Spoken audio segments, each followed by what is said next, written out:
இயேசுவின் ஜெப கோபுரம் ஊழியங்கள் வழங்கும்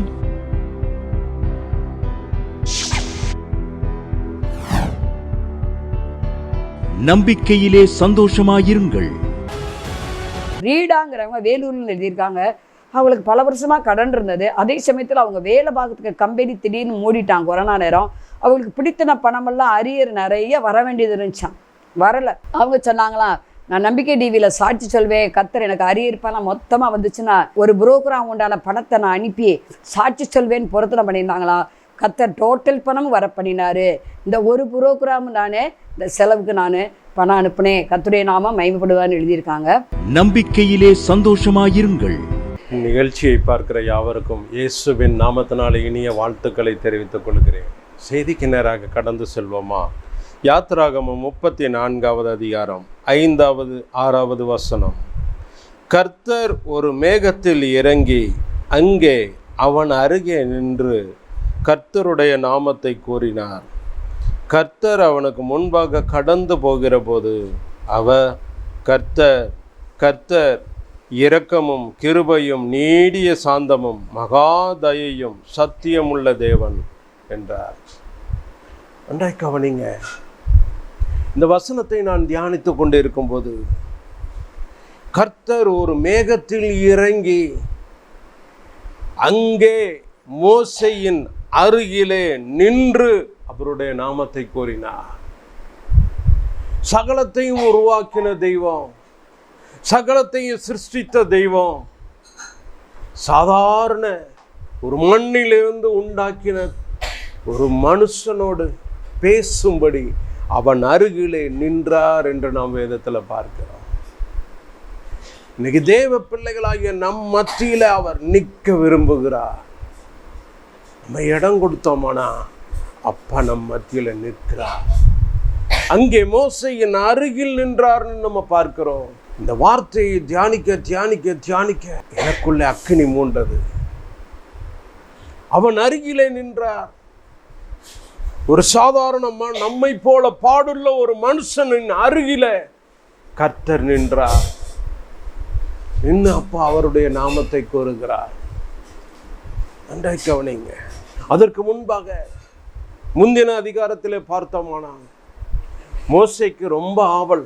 ஏற்கனவே முச்செடி நடுவில் தரிசனத்தை பார்க்கிறார். அதற்கு பிறகு அப்பாவிடத்தில் கேட்கிறார், பா உம்முடைய மகிமையை நான் பார்க்கணும்ப்பா, உங்க மகிமையை நான் பார்க்கணும்ப்பா அப்படின்னு சொல்லும் போதுதான் அப்பா சொல்லுகிறார், நீ விடியற் காலத்திலே ஆயத்தமாகி காலமே என் சமூகத்துல வந்து நில்லு. அதே போல கிளம்புகிறார். ஆயத்தமாகி கிளம்புகிறார். தேவ சமூகத்துல பர்வதத்துல போய் காத்திருக்கிறார். அப்பொழுதுதான் அவன் அருகிலே நிற்கிறார். நன்றாக கவனிங்க. எப்பொழுது ஆண்டவருடைய வார்த்தைக்கு செவி கொடுக்க ஆரம்பிக்கிறோமோ, அவருக்கு காத்திருக்க ஆரம்பிக்கிறோமோ, அப்பொழுது அப்பா அருகில நிற்பார். 2 முறை கூறுகிறார், கர்த்தர் கர்த்தர். நான் இந்த வசனத்தை தியானித்தேன். ஏன் ஆண்டவர் 2 முறை கூற வேண்டும்? 1 முறை கூறினால் போதுமே, ஏன் 2 முறை கூற வேண்டும்? நன்றாய் கவனிங்க. இந்த வசனத்தை திரும்ப நம்ம பார்ப்போம்.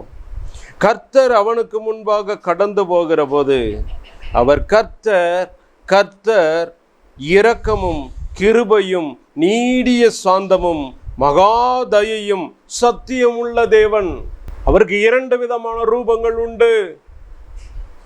முதலாவது கர்த்தர் என்று பார்க்கிறோம். அவர் தயையுள்ள தெய்வம், அவர் கிருபையுள்ளவர், அவர் இரக்கமுள்ளவர், 1000 தலைமுறைகளுக்கு இரக்கம் செய்கிற தெய்வம் என்று நாம் பார்க்கிறோம். மறுபுறமோ அவர் பட்சிக்கிற அக்கினி. 3ஆம் 4ஆம் தலைமுறை மட்டும் விசாரிக்கிற தேவன். அவர் நீதியுள்ள நியாயாதிபதி. அவர் நியாயாதிபதி. அதனாலதான் யாக்கோபு எழுதுகிறார், இதோ நியாயாதிபதி வாசற்படியிலே நிற்கிறார். நன்றாய் கவனிங்க. ஆண்டவருக்கு 2 விதமான தன்மைகள் உண்டு.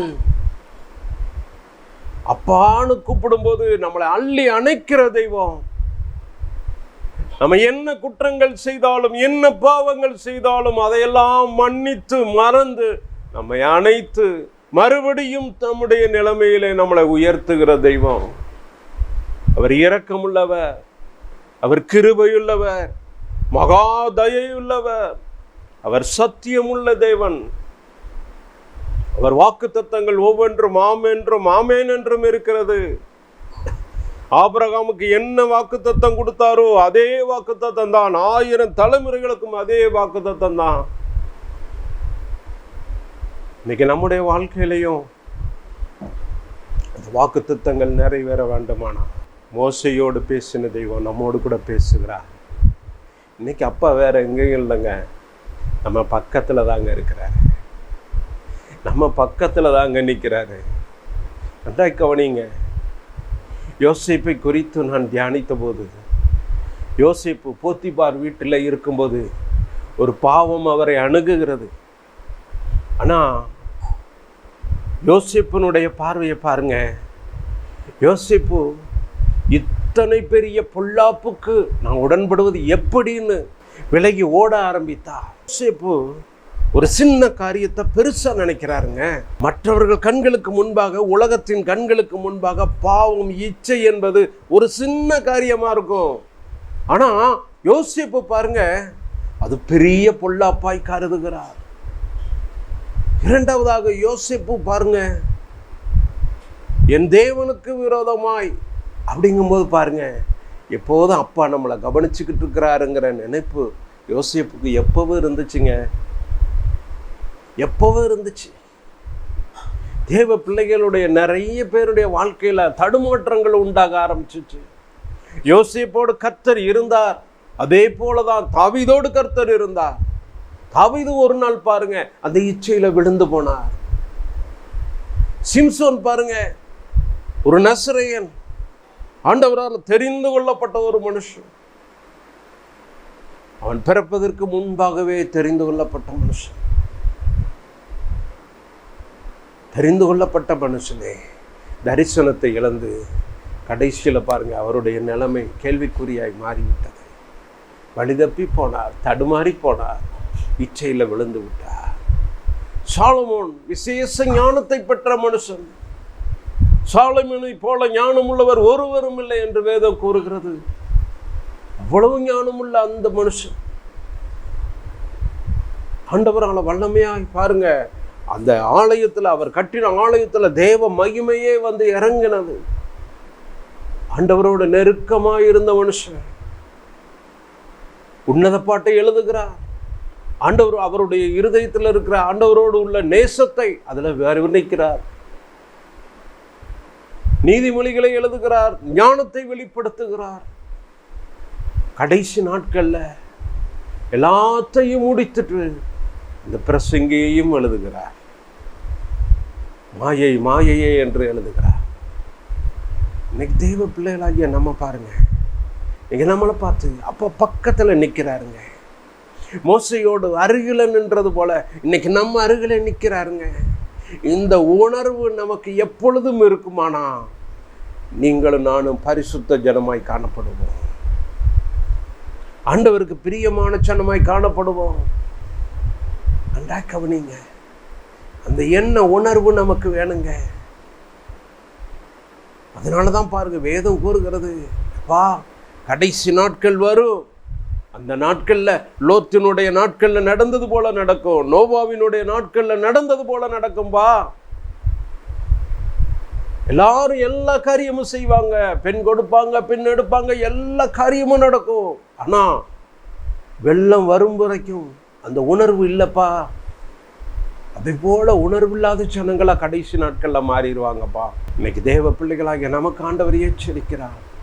நான் உங்க பக்கத்துல நிக்கணும்னா, உங்க பக்கத்துல உங்களோட பேசணும்னா, பா எனக்கு 2 விதமான ரூபம் இருக்குப்பா.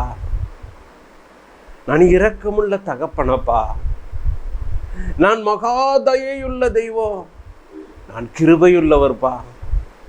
நான் உங்களுக்காக நான் இறங்குவேன், உங்களுக்கு தயை செய்வேன். அதான் மோசையை பார்த்து சொன்னார், என் தயையெல்லாம் உனக்கு முன்பாக செல்லும், என் சமூகம் உனக்கு முன்பாக செல்லும். என் மகிமையை உனக்கு முன்பாக கடந்து போக பண்ணுவேன் அப்படின்னு சொல்லி தம்முடைய மகிமையை மோசேக்கு வெளிப்படுத்தினார்.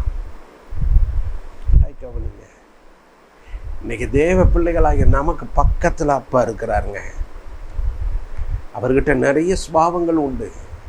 மன்னிக்கிற சுபாவம் இருக்கு, வல்லமை உள்ளவர். நல்லா கவனிங்க, அவர் இரக்கத்தின் சுரபி, பாவங்களை மன்னிக்கிறவர். வேதத்தில் பார்க்கிறோம், பாவங்களை மன்னிக்கிறார், நோய்களை குணமாக்குகிறார். அவரிடத்தில் இருந்த வல்லமை புறப்பட்டு நிறைய நோய்களை, வியாதிகளை குணமாக்குகிறவராய் இருந்தார். மனதுருக்கமுள்ள தெய்வம். அவர் வாயிலிருந்த அதிகாரமுள்ள வார்த்தைகள் வெளிப்பட்டது. நம்ம அப்பா எப்படிப்பட்டவர்ங்கிறது நமக்கு தெரியணுங்க. ஒரு தகப்பனுடைய சுபாவம் எப்படி இருக்குன்னு பிள்ளைக்கு தெரியணும். தகப்பனை அறியாத பிள்ளைகளை போல நம்ம காணப்படக்கூடாது.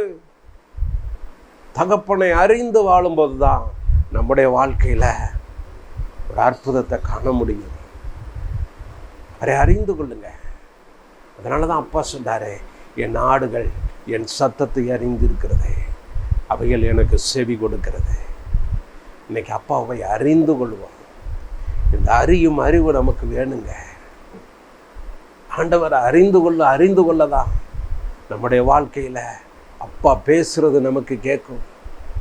அவர் நம்ம கிட்ட என்ன தரிசனம் வச்சிருக்கிறாரு, நம்மகிட்ட என்ன தரிசனம் எதிர்பார்க்கிறாரு, அதெல்லாம் நமக்கு ஆண்டவர் வெளிக்காட்டுவார். செபிக்கும்படி கண்களை மூடுவோமா. தகப்பனை, நீர் பேசின வார்த்தைகளுக்கு நன்றி செலுத்துகிறோம் ஐயா.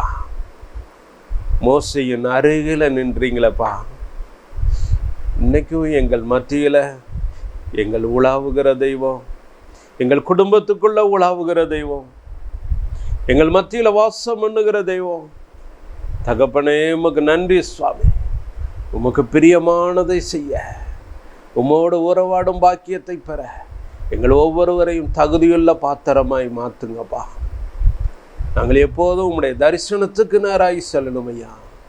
உம்முடைய வருகையில் நாங்கள் காணப்படணும் அப்பா. கரைதிரை இல்லாத பரிசுத்த ஜனமாய் நாங்கள் காணப்படணும். கிருபை செய்யுங்கப்பா. இயேசுவின் நாமத்தில் கெஞ்சி கேட்கிறோம் நல்ல பிதாவே, ஆமென். மாணவர்களே, அதிசய கல்வாரி ஊழியங்கள் மூலம் ஒவ்வொரு மாதமும் தேவனால் எல்லாம் கூடும் பத்திரிகையை நாங்கள் வெளியிடுகிறோம். தேவ சமூக பாடல்கள் DVD, ACD, இந்த பாடல்களை நாங்கள் வெளியிடுகிறோம். அதிசய கல்வாரி ஊழியம் இது தீர்க்க தரிசன ஜெப ஊழியமாக நடைபெறுகிறது. இந்த ஊழியங்களுக்காக ஜெபிக்க, காணிக்கையை அனுப்ப தாங்க மறவாதிருங்கள். ஜெபிக்கிற, கொடுக்கிற, உழைக்கிற உங்கள் ஒவ்வொருவரையும் ஆண்டவர் தாமே ஆபிரகாமை ஆசீர்வதித்தது போல சகல விதத்திலும் உங்களை ஆசீர்வதிப்பாராக. ஆமென். அன்பிற்குரியவர்களே, இந்த ஊழியத்தை உங்கள் காணிக்கைகளால் தாங்குபவர்களின் கவனத்திற்கு